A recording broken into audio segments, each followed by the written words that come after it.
धर्म सनातन का प्राण गौ माता, वेद हमें बस यही सिखलाता। हमारा नाम अनिकेत है और अनिकेत का अर्थ होता है कि जिसका कोई घर ना हो। अनिकेत, जी हाँ, यानी बेघर। परख यदि हीरे की करनी है तो अंधेरे का इंतजार करो, वरना धूप में तो कांच के टुकड़े भी चमकते हैं। क्या बात। आके केवल आदमी श्रद्धा से बैठ जावे, वो सब बताने के लिए हम तैयार हैं जो व्यक्ति की कल्पना के परे है। अपने माता पिता की सेवा कर लीजिए, आपका कल्याण हो जाएगा। कि जो आपने जीवन जिया है, इधर तो आप दुनिया को मुंह दिखाने लायक हैं, उधर भी जाके दम से दिखाएंगे। तो मानिए दुलारी मेरा कहना, इस भांति रहना जाके ससुराल में। सब कुछ पड़ेगा बेटी सहना, पर कुछ मत कहना बहुत बड़ी बात। जाके ससुराल में।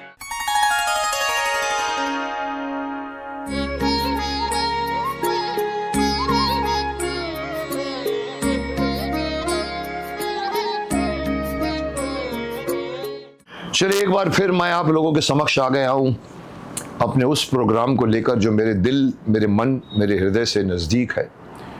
आज की कॉन्टेम्पररी हालत में उसकी आवश्यकता है।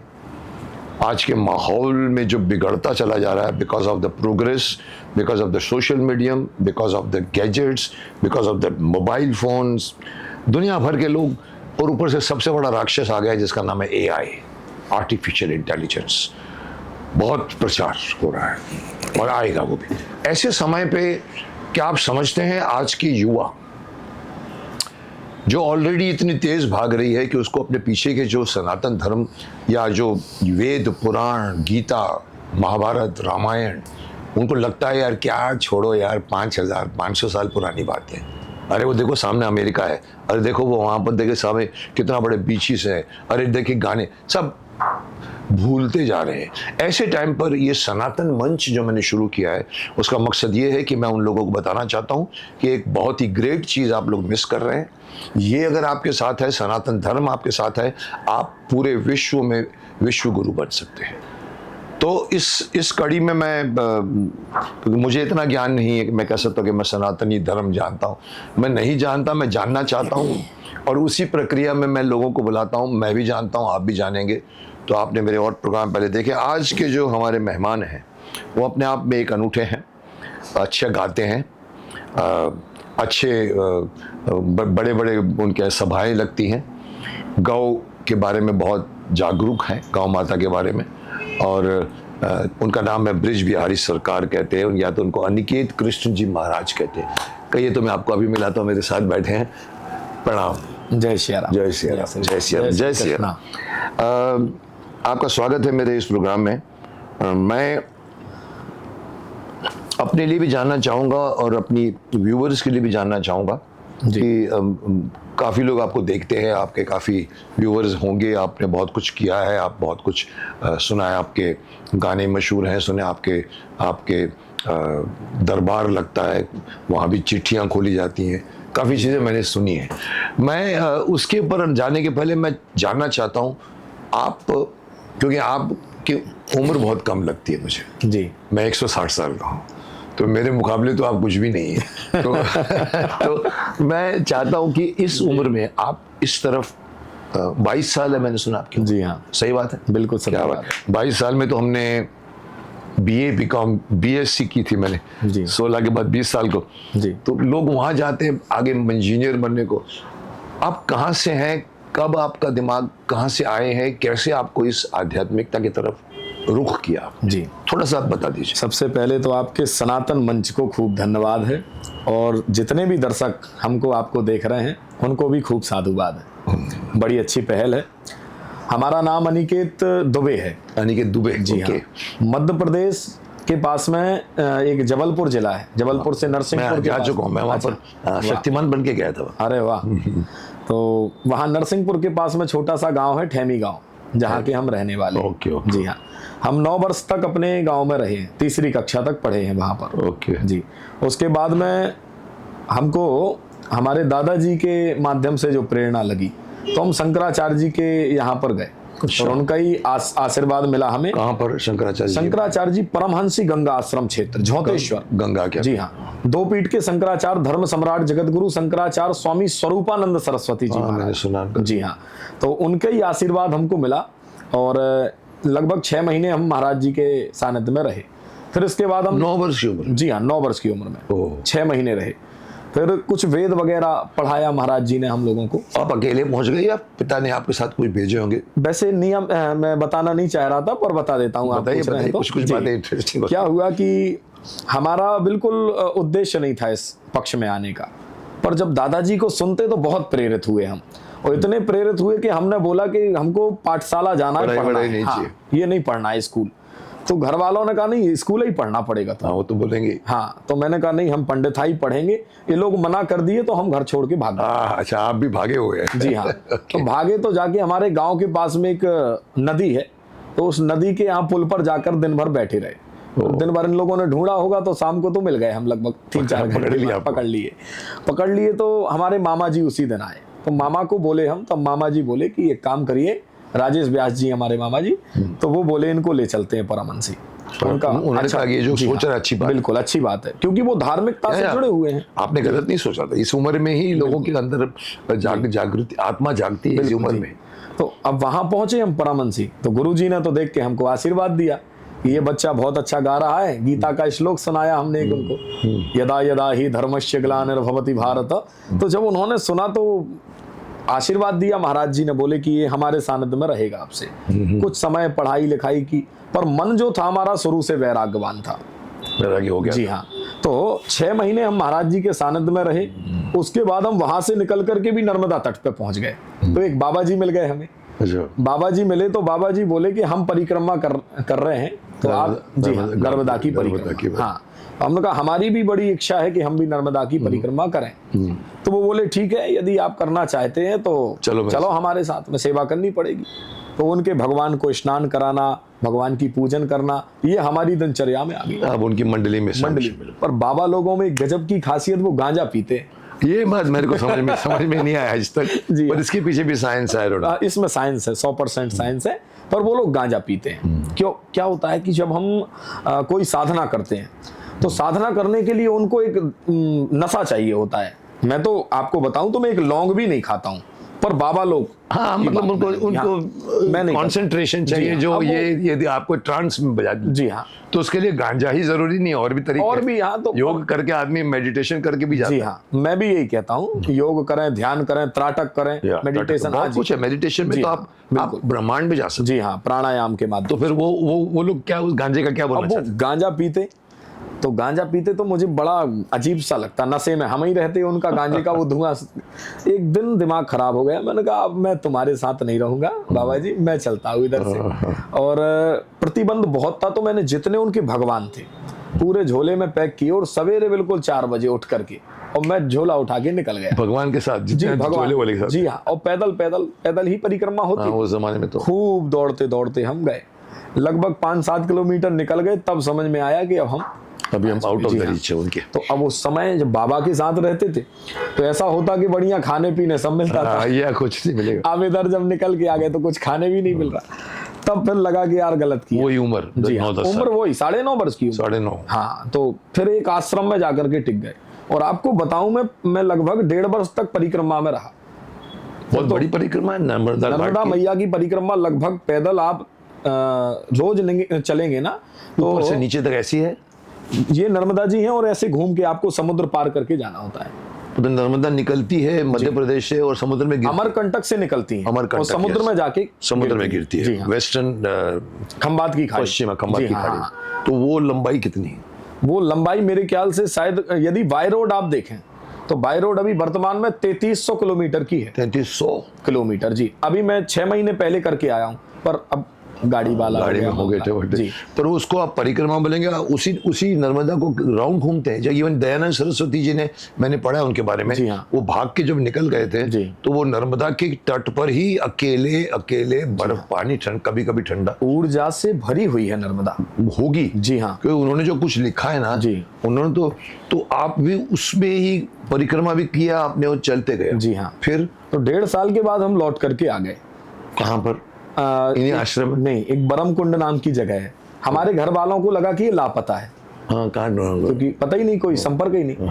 तो घर वालों को लापता लगा, पर मैं लौट करके, हमारा गोटे गांव एक जगह है, वहां बरम कुंड है, तो वहां हम पहुंच गए। तो भंडारा हो रहा था, हमारे गांव के किसी व्यक्ति ने हमको देख लिया। ये तो पंडित जी के बालक हैं जो गोल हैं ये तो 2 साल से। तो उनने जाके पिताजी को बताया हमारे बारे में, तो पिताजी लोग सब आ गए यहाँ। भाग के आ गए? जी। तो हमको लेकर के और फिर वो गुरु जी के पास गए। तो गुरु महाराज ने हमको बताया, पिताजी को हमारे कहा, इनका नाम है अनिकेत, हमारा नाम अनिकेत है। और अनिकेत का अर्थ होता है कि जिसका कोई घर ना हो। अनिकेत, जी हाँ, यानी बेघर। बेघर। तो महाराज जी बोले इसका कोई घर नहीं है और आप इससे प्रीत छोड़ दीजिए, ये अब आप लोगों के बीच में रहेगा नहीं, इसको जगत कल्याण के लिए छोड़िए। तब पिताजी लोगों को ये बात समझ में आ गई। हाँ, कि जब इतने बड़े कितने भाई थे आप? हम 2 भाई हैं, एक हम है, एक हमारी ये सामने बैठे। एक और भी है? जी हाँ, सामने। तो उनको लगा कि एक भाई, एक लड़का मेरा, मेरे को मोह छोड़ देना चाहिए। हाँ जी हाँ। तो फिर पिताजी ने हमारा मोह जो था वो त्याग दिया, माताजी ने, और फिर हमको गुरु जी के सानिध्य में कुछ दिन और रहने का मौका मिला। फिर हमने श्रीमद् भागवत का अध्ययन किया। और मैं 11.5 वर्ष की उम्र में भागवत कथा करने लगा था। पढ़ते थे? जी, नहीं मतलब करने लगा, लोगों को सुनाते थे मंच पे बैठ के। अच्छा। तो इतनी भीड़ लगती, 50,000 लोग आने लगे। संस्कार चैनल ने भी हमारा खूब कवरेज किया उस समय, और खूब फेमस हो गए थे। अच्छा, सुनने तो कोई नहीं आता था, देखने चले आते थे लोग। कौन है 11.5 साल की उम्र में? तो देखने ज्यादा लोग आते थे, भगवान जाने क्या बोलते। और उस समय हमारा एक वर्ड बहुत फेमस हुआ था, जो शायद अभी भी सोशल मीडिया पर है। हमने कहा था, जो सर फिरे होते हैं इतिहास वही लिखते हैं। डेफिनेटली, सर फिरेगा तो ही तो इतिहास लिखोगे। जी हाँ। सीधा सर होगा तो क्या, हम चलो आगे चलो, आगे चलो, आगे चलो। सर फिरे यानी हम समझते पागल मत वाले, कोई जिसके अंदर एक उन्माद, एक जोश होता है। जी हाँ, जुनून होता है। बिल्कुल, इतिहास वही लिखते हैं। इतिहास वही लिखते समझदार लोग केवल उनके बारे में पढ़ते हैं। करेक्ट, वो लोग सिर्फ पढ़ते हैं। जी हाँ। परख यद हीरे की करनी है तो अंधेरे का इंतजार करो, वरना धूप में तो कांच के टुकड़े भी चमकते हैं। क्या बात। जी हाँ, क्या बात। ये हमारी बात उस समय बड़ी वायरल हुई थी। और उस समय कथा किए, कथा करने के 1.5 वर्ष बाद फिर हम पुनः नर्मदा जी के तट पर रहे हैं। तो तब से लेकर के 2022 तक ज्यादातर हमारा सफर जो रहा नर्मदा के तट पर, कोई स्थान नहीं, कोई कमरा नहीं। वो भी ऐसा नहीं कि बंजारों की तरफ चलते रहते। बस यही, अभी भी वही स्थिति है। जी हाँ, अब थोड़ा सा ठिकाना ऐसा हो गया, पहले ऊपर छत नहीं होता था, अब थोड़ा छत मिलने लगा है। नहीं, करना तो पड़ेगा, मतलब आपको कहीं ना कहीं सेटल तो होना ही पड़ेगा। जी, कोई ये आध्यात्मिकता की ये बहुत बड़ी बात है। मैं भी पढ़ता रहता हूँ आजकल कि आध्यात्मिकता को या अपने यहाँ पर आत्मा को पहचानने के लिए हिमालय जाने की जरूरत नहीं है। जी हाँ, आप घर बैठे बैठे गृहस्थ आश्रम में भी, हमारे यहाँ पर लाड़ी माशी जी बोलते हैं, गृहस्थ में रहकर उन्होंने योगी पुरुष बने। जी, तो उसके लिए एक अलग जगह चाहिए, वो जरूरी नहीं कि हिमालय पे जाओ। जी हाँ। तो आप जो ठीक बोल रहे हैं कि छत मिले न मिले, बट एंड में एक छत में बना के भी रह सकते हैं। हाँ, ये भी हो सकता है। अभी हमारे मन में बहुत ज्यादा जिज्ञासा नहीं है आश्रम बनाने की, पर हाँ, 52 शक्ति पीठों में से एक जो है वो है भगवती निकुंबला, जो रावण की कुल देवी है। ये बात मेरे को समझ में नहीं आई, रावण की कुल कुल देवी। जी हाँ, उसमें क्या हुआ, ये देवी हमारे यहाँ देवी शक्ति से देश भरा पड़ा है, ये बात तो सम्मान देवी आई है। जी हाँ। तो देवियों में सबसे पहले 64 योगिनियां। 64 जी, 64 योगिनियां हैं जो कि उनके ऊपर होती है नवदुर्गा। नवदुर्गा के ऊपर होती 10 महाविद्या। 10 महाविद्या यानी काली, ये तो काफी फेमस है सब, भगवती काली, उसके बाद प्रतंगरा, बगलामुखी, त्रिपुर सुंदरी, सरस्वती। जी हाँ। तो ये 10 महाविद्याएं हैं। इन 10 महाविद्याओं के ऊपर जो होती हैं वो है आदि शक्ति भगवती निकुंबला। वही जॉब। जी हाँ, जिनकी हम साधना करते हैं। अच्छा, रावण इनको पूजता था और रावण का हो गया विनाश। तो लोगों के दिमाग में क्या बात आ गई उस समय से कि रावण जिनको पूजता था उसका विनाश हो गया, उन्होंने बचाया नहीं, उनकी साधना करता था, देवी का कोई महत्व ही नहीं रहा। हाँ, फिर तो आदमी का इमेज वो हो जाता है। तो वो उनके ऊपर दोष रख दिया लोगों ने। जबकि भगवती का यदि सामर्थ्य देखना है तो रावण से बड़ा विद्वान कोई नहीं था, या पंडित था रावण। जी हाँ, उसके जैसा शक्तिशाली कोई नहीं था। हाँ, उसने कुमार्ग को पकड़ा, अनीति के रास्ते पर चला, इसलिए भगवान ने जाकर के उसका कर्म यहाँ प्रधान है। उसमें स्पष्ट लिखा है रामचरितमानस में कि कर्म प्रधान विश्व करी राखा। और जो जस करहि सो तस फल चाखा। कोई नहीं सुख दुख कर दाता, निज कृत कर्म भोग सब भ्राता। तो जैसा किया है वैसा तो उसको वही मिलेगा। जी हाँ। कर्म तो करने वो वाले जो का रस। दिमाग में आ गई है लोगों की बात, उसको निकालने के लिए 52वीं शक्तिपीठ जो है वो आदि शक्ति भगवती निकुंभला की बनाने की आवश्यकता देश में है। इसके लिए हम स्थान की खोज कर रहे हैं। जल्दी भगवती ने चाहा तो नर्मदा के तट पे ही हम कहीं बनाएंगे, ऐसा विचार है। हमारे यहाँ क्या है ना, हमारे यहाँ राम को पूछते हैं तो रावण को नहीं पूछते। हाँ आप अगर साउथ में जाओ तो वहां पर रावण की पूजा होती है और राम के पुतले जलाए जाते हैं साउथ में। जी तो ये हमारे यहाँ आस्था है। जी हाँ। अभी आप बनाओगे सब कुछ ठीक जी। है, फिर भी आप बोलोगे भले तो रावण का दोस्त है, हमारा दोस्त नहीं ना। इनके दिमाग में एक आता ही ठीक बात है। हाँ बट आप अंदर की बात जानते जी हैं। हाँ। देवी देवी होती है। जी हाँ। वो कसूर देवी का नहीं है, कसूर रावण का है, बस उसके गलत कर्म थे। वो आप स्थापित करना चाहते हैं। अच्छी बात। हाँ, चलो, उनकी विजयी- साधना करते हैं। विजयी भव बोल सकता हूँ। हाँ उनकी साधना करते हैं और इसका अर्चन होता है हमारे यहाँ। अच्छा। रात में 9 बजे से लेकर के रात्रि के 4:30 बजे तक, मतलब ब्रह्म बेला तक अर्चन पूरी रात नर्मदा तट पे चलता है। हजारों की तादाद में भक्त आते हैं उसमें, और कमल फूल से अर्चन होता है। कमल चढ़ाते हैं मंत्र बोल करके, और इसमें अभी लगभग हम 29 लाख कमल से अर्चन कर चुके हैं। 1.25 करोड़ से हमको अर्चन करना है पूरा। और इसका जी हाँ, इसका विज्ञान के लिए एक शोध का विषय ये है कि जब कोई हमारे समक्ष आकर के बैठता है तो हम भगवती निकुंभला की जब चेतना हमारे हृदय में विद्यमान होती है, तब व्यक्ति आए और 11 लोग आकर के हमारे समक्ष चढ़ा देवे, तो उसके 2 4 5 पीढ़ी के नाम सहित हम उसके बारे में बताने तैयार रहते हैं। उसके भूतकाल, वर्तमान काल और उसके बारे में, उसके जीवन में क्या क्या घटित हुआ है वो आपको दिख जाता है। दिखता तो नहीं है, पर आप अंतरंग बोल- प्रेरणा अंदर से लगती निकलता है। जी हाँ, जो बोल दिया वो कटता नहीं है। ऐसा। हाँ, और रोज दरबार लग रहा है। बुलवाता भी ऊपर वाले ही। बिल्कुल जी, रोज दरबार लग वाक्य रहा है। जितने होते ऊपर वाले से ही बना। जी जी बिल्कुल। तो अच्छा, आप वो महारथी हैं। जी हाँ। क्या बात। यहाँ हम पूरे भारत की इलेक्ट्रिक मीडिया, प्रिंट मीडिया, सबको चुनौती के साथ ये बात बोल चुके हैं। 51 दिन की चुनौती दी थी हमने कि भारत के जितने वैज्ञानिक हैं हमारे ऊपर आकर के शोध करें। हम अपने बल पे नहीं बोल रहे हैं, आदि शक्ति भगवती निकुंभला के बल पे बोल रहे हैं। माई के चरणों की सौगंध आके केवल आदमी श्रद्धा से बैठ जावे, वो सब बताने के लिए हम तैयार हैं जो व्यक्ति की कल्पना के परे है। ये शक्ति चेतना हमारे यहाँ, क्योंकि मैंने संतों के चरणों की रज को अपने मस्तक पर लगाया है, संतों की जूठन को अपने मुख में धारण करके पाया है, प्रसाद बना करके। तो जो हृदय है, मैं ये नहीं कह रहा हूं कि पूर्ण मैं पवित्र हूं, पर जो भगवती हमारे साथ में है शक्ति के रूप में, उसके साथ रह करके तो हम जो चाहें वो बताने के लिए तैयार हैं। और यही विज्ञान के लिए शोध का विषय है। यही मैं भी इस यहाँ पर वो एक प्रश्न उठता है जो आजकल जो हो चुका है, आजकल जो हो रहा है, स्पेशली बागेश्वर जी ने बहुत फेमस कर दी वो बात को। जी। वो थोड़ा सा कंट्रोवर्शियल इश्यू होता जा रहा है जी। कि किसी के बारे में बता देना, पर्ची लिखो, वो करो, इतने होते हैं। जी। जो तर्क बुद्धि वाले होते हैं वो विरोध करते हैं जी। जो आस्था वाले होते हैं वो नहीं करते। मेरे साथ भी ये हुआ था। मेरे को कहा था बागेश्वर जी आए हुए हैं, तो मैंने कहा सो आप मिलना चाहेंगे? मैंने कहा नहीं मिलना चाहूंगा। अच्छा।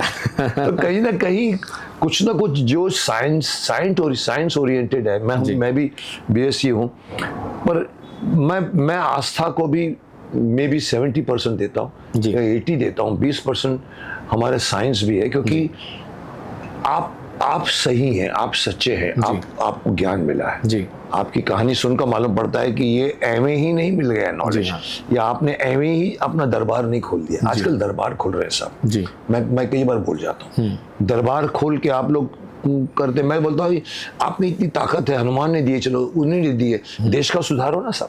गरीबी क्यों नहीं हटाते? जी। समाज क्यों नहीं सुधारते? आपकी वही ताकत आप क्यों नहीं? आप सिर्फ लाखों लोग बैठते हैं, आते हैं, सभाएं होती है, प्रवचन होता है। ये प्रश्न आपके हिसाब से मैं जोड़ रहा हूं, आपको इसके बारे में क्या दिखता है? ऐसे लोग जो, मैं पाखंड वर्ड यूज नहीं करूंगा, बट जिनको शौक होता है कि टीवी आके उनका कवर करें, उनके प्रोग्रामों में औरतें नाचती हैं। मैंने एक साफ कहा था, मैंने कहा इन औरतों को जो नाचती हैं, घर में जाके पूछो आप करती हैं इस तरह? जी। कैमरे के सामने होता है, मैं अंदाज लगा, आई मे बी रॉन्ग, बट आपका क्या? बहुत अच्छा विचार है आपका। इसके पहले हमने एक सबसे पहली बात कही थी जो, और आपने भी उसमें जवाब दिया था, कर्मण्येवाधिकारः, यही सत्य है। ये हम भी कहने तैयार हैं। व्यक्ति को कर्म करना पड़ेगा, तब जाकर के उसको फल मिलेगा, उसका भाग्य। अब आप कहेंगे कि तुम्हारा क्या काम है पर महाराज क्यों पर्ची बना रहे हो? उसके लिए बताते हैं। हमारे यहाँ व्यक्ति के पीछे जो नेगेटिविटी है बहुत से काम हैं जो जाते जाते रुक रहे हैं। उसके पीछे का कारण क्या है? उसके पीछे होता है कुछ रीजन होता है, और सबसे मूल पितरों का होता है। पितरों का, जो हमारे पितर जो समाप्त हो चुके हैं, ऐसा नहीं कि वो भूत बन के भटक रहे हैं, नहीं, मैं इस पर ज्यादा विश्वास नहीं करता हूं। मैं इस बात पर विश्वास करता हूं कि पितर एक दोष बन जाता है। जागृत अवस्था में घूमता है, जब देखता है मैंने इसके लिए इतनी संपत्ति इकट्ठी की और इसने मेरे लिए 1% कोई काम नहीं किया, तो हम व्यक्ति को यह बताना चाहते हैं कि पितरों को आप अपने घर में स्थान दीजिए। आप जो दुनिया भर की मूर्ति के पूजक बनकर के दुनिया के मंदिरों में भीड़ लगा रहे हैं, उसकी उपेक्षा जिसने आपको दाना पानी के योग्य बनाया, आप उनकी, जी, आपके घर में भगवान के बगल में एक स्थान आपके घर के पितर का होना चाहिए। बहुत अच्छी बात, ये मैं बताना चाह रहा हूं दुनिया को।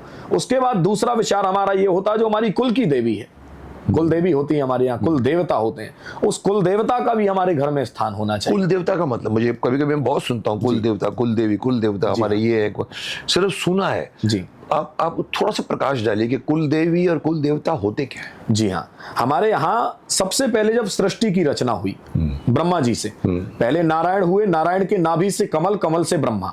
ब्रह्मा को कहा कि आप सृष्टि का विस्तार कीजिए, उन्होंने विस्तार किया, 5 अज्ञान की वृत्तियां उत्पन्न हुई, शिव हुए, फिर मनु और शत्रुपा, ये दोनों ब्रह्मा के शरीर से प्रकट हुए।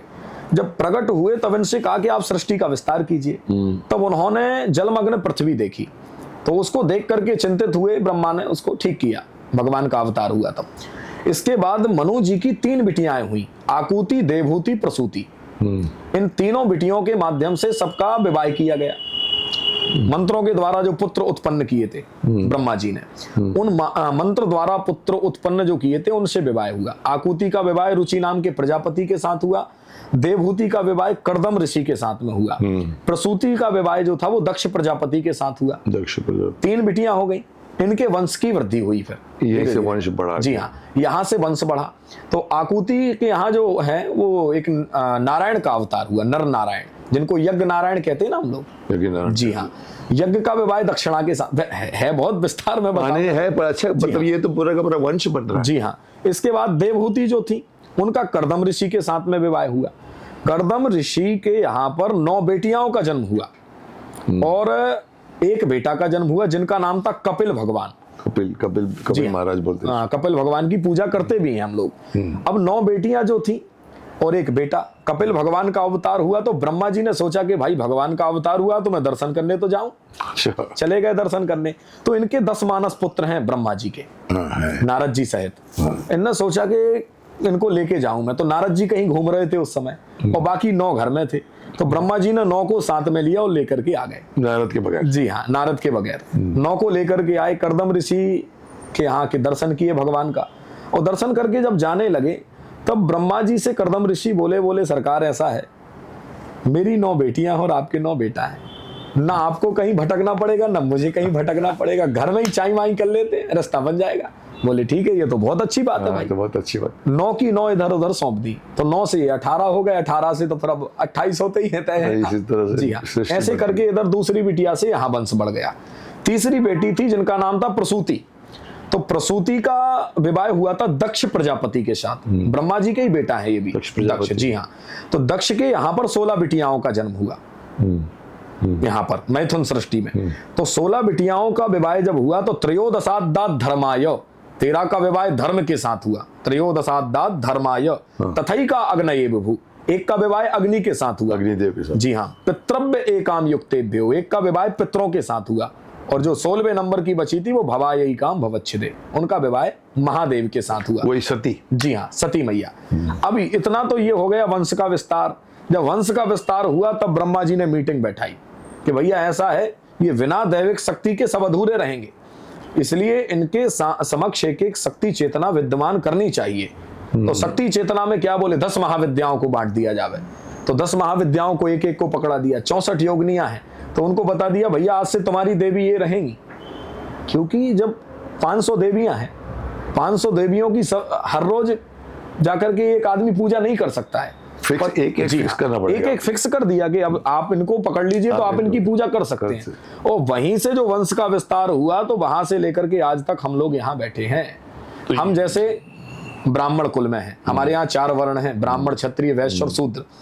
4 वर्णों में ब्राह्मण जो है उसकी कुलदेवी अलग है, क्षत्रिय जो है उसकी कुलदेवी अलग है, अच्छा। वैश्य जो है उनकी कुलदेवी अलग है, शूद्र जो है उनकी कुलदेवी अलग है। पर हैं हम लोग शरीर के एक ही अंग, ब्राह्मण क्षत्रिय वैश्य और शूद्र अलग नहीं है। हाँ है नहीं, छुआछूत वाला कोई मामला है ही मतलब ही नहीं, वही मैं शरीर। तो कभी चर्चा करता ही नहीं इसमें हाँ से। वही शरीर है। जी हाँ, हमारे यहाँ भगवान श्रीमन नारायण का ही शरीर 4 वर्ण है। चतुर्वर्णम मया सृष्ट, जिसमें 4 वर्ण में ब्राह्मण को बताया है मुख, क्षत्रिय को बताया भुजा, ब्राह्मणों समुखमासीत बाहु राजन्यः कृता उरु तदस्य जदवैश्यः, नाभि से लेके जंघा तक वैश्य है। वैश्य। पदव्यागुं शूद्रो अजायता, जो शूद्र है सेवक है उसको चरण में स्थान दिया। क्या बात है। अच्छा, लोग आजकल भ्रमित इस दिशा में हो रहे हैं, उन्होंने कहा ये शूद्र लोग मतलब ये अछूत है, ऐसी भावना बना हीन दिया है, भावना- शुरू से जी, बना दिया। शुरू से बना दिया नहीं, शुरू से नहीं बनाया, मैं विनम्रता से मैंने आपसे बीच में बताऊं। कहीं बनाया, मैं राजनीति। आदिकाल की बात नहीं कर रहा हूँ, जी, राजनीति। मनुष्यों ने बनाया है। यदि हमारे यहाँ किसी को कमजोर बताया जाता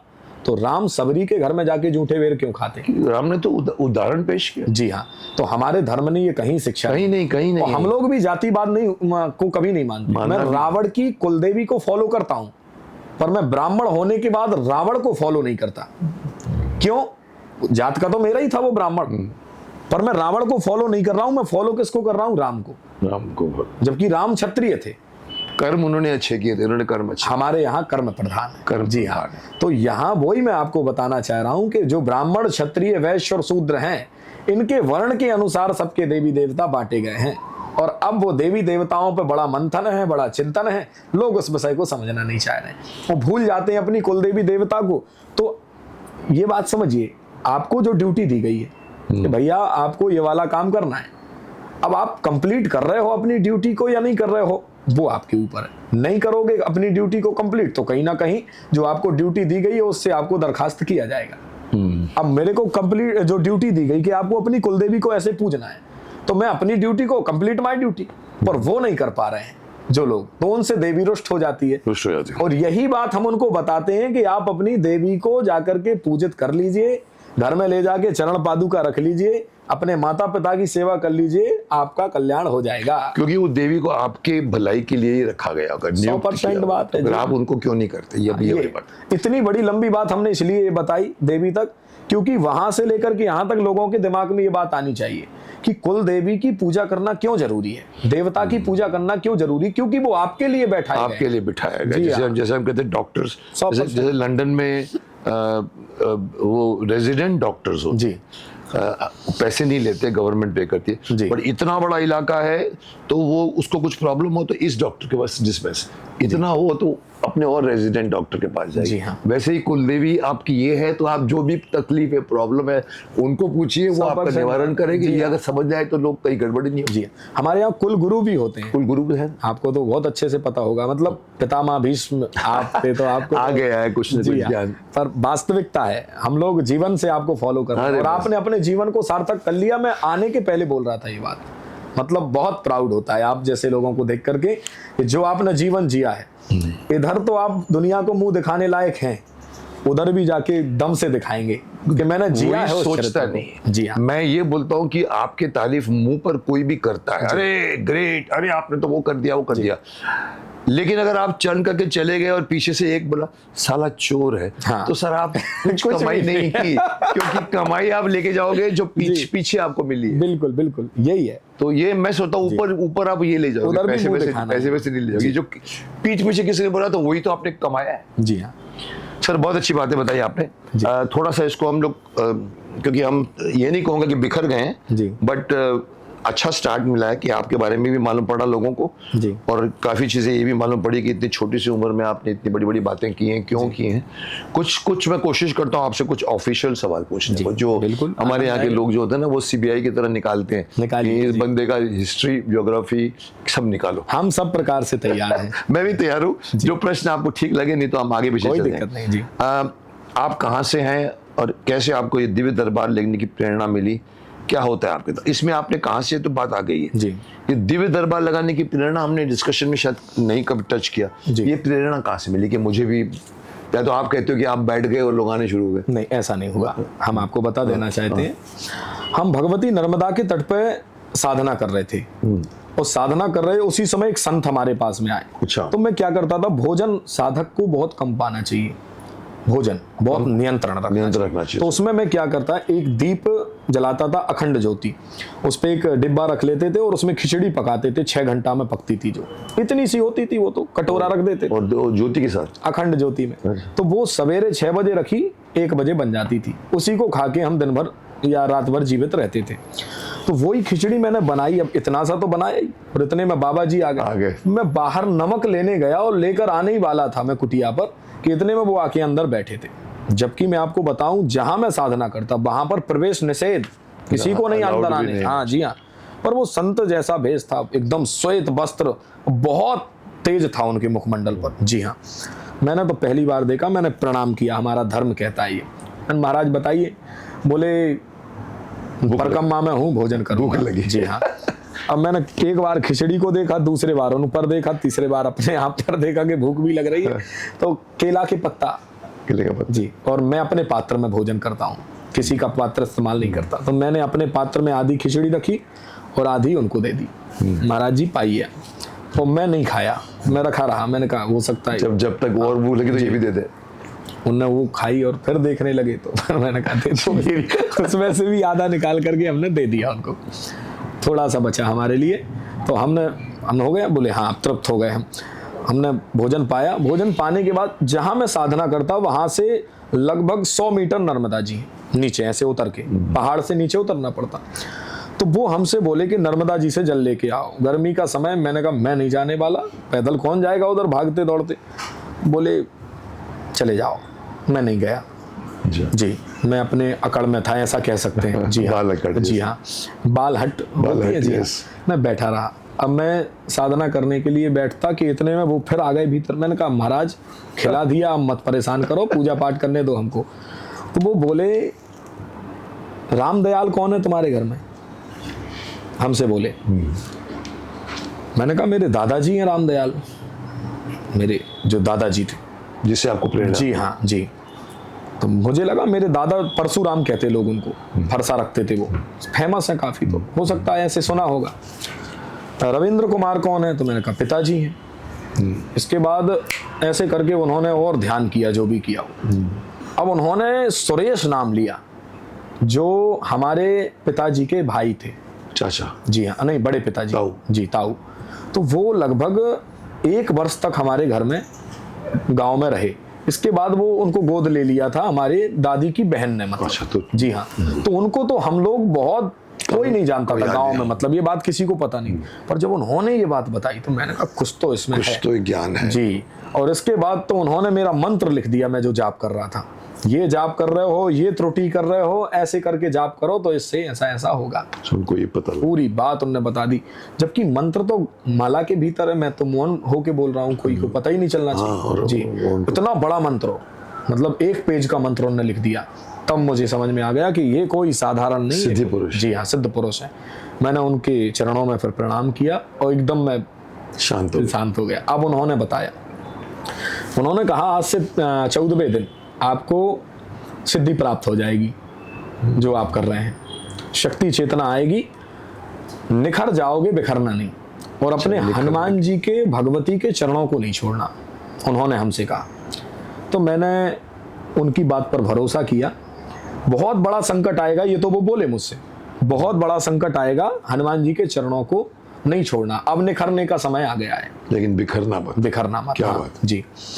अब मैं आपको बताऊं, मैं जिस जगह पर रहता था, उनको तो मैंने प्रणाम किया और अब मेरी श्रद्धा तो उनमें जाग गई।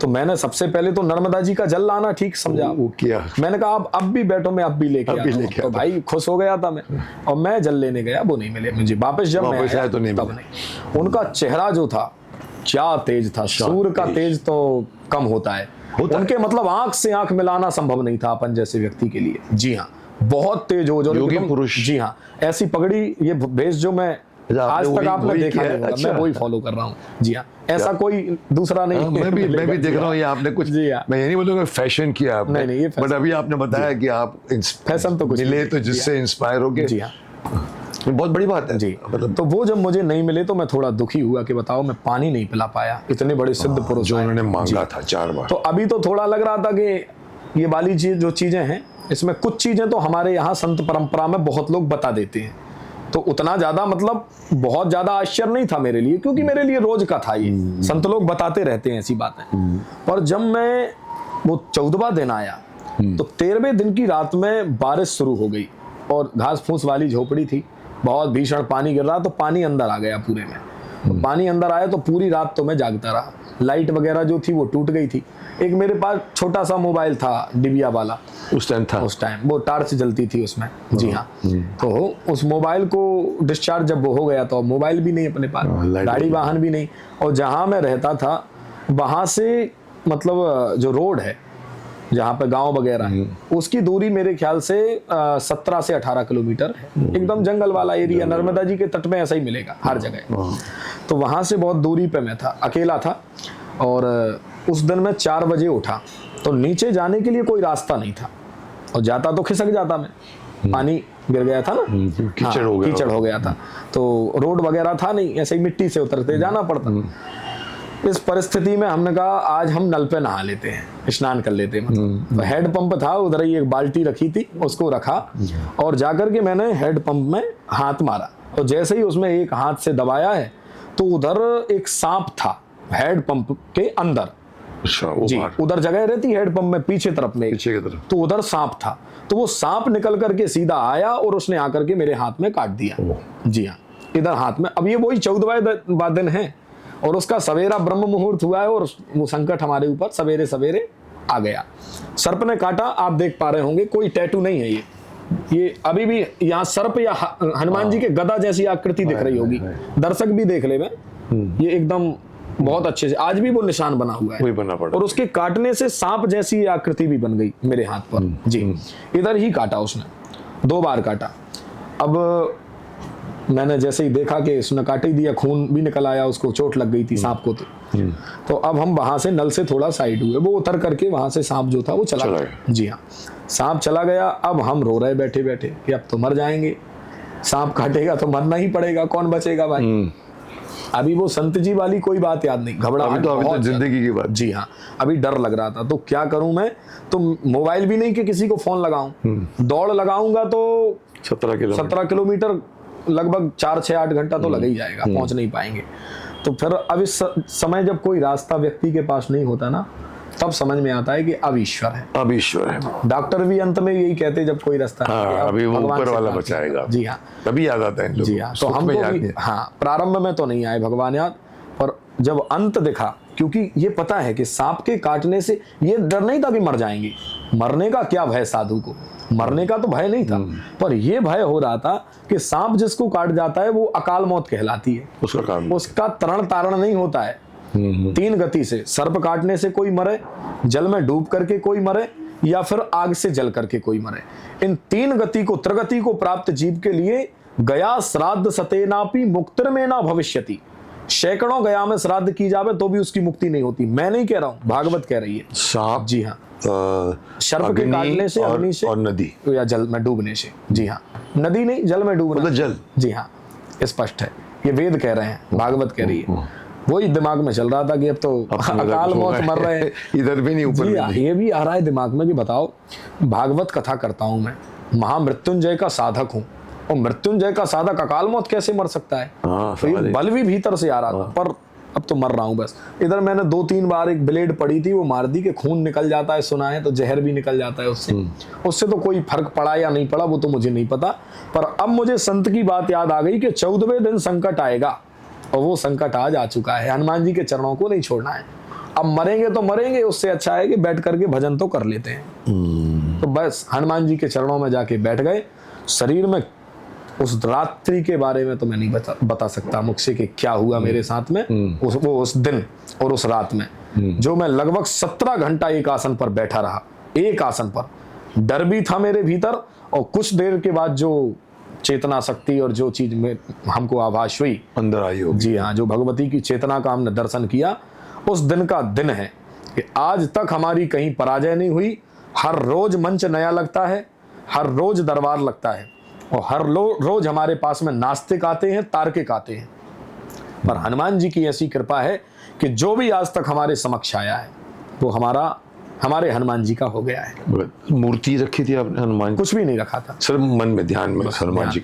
हम मूर्ति पर भी ज्यादा भरोसा हाँ, मतलब जरूरी नहीं है आप यहाँ से, तो अंदर से सब यही होता है। आजकल क्या है ना कि उससे हमको थोड़ा निकलने का मन करता है इन सब चीजों से। बहुत ज्यादा जहाँ भीड़ है, जहाँ पाखंड मचा है, वहां पर भगवान नहीं रहते। मैं इसलिए लल्ला जी के दर्शन करने नहीं गया। बहुत मेरे को आए थे इनविटेशन करने को यहाँ पर VHF वाले, मैं देखूंगा तो मुझे वो लाखों लोगों के भीड़ में बात करने का दिल नहीं करता जी। इतनी लंबी अलग रूम में बैठ के मैं जाऊंगा बाद में कभी जी। हाँ, कभी वो धीरेन्द्र जो है, जब धीरेन्द्र की चर्चा सामने बैठे कि हाँ धीरेन्द्र ऐसा है, धीरेन्द्र बहुत अच्छा है, सनातन धर्म के प्रति बहुत अच्छा कार्य कर रहे हैं। बागेश्वर जी, बागेश्वर कर रहे हैं, उनका नाम धीरेन्द्र है। हाँ मुझे पता है। सनातन धर्म के प्रति अच्छा कर रहे हैं, पर थोड़ा सा पॉलिटिशियन।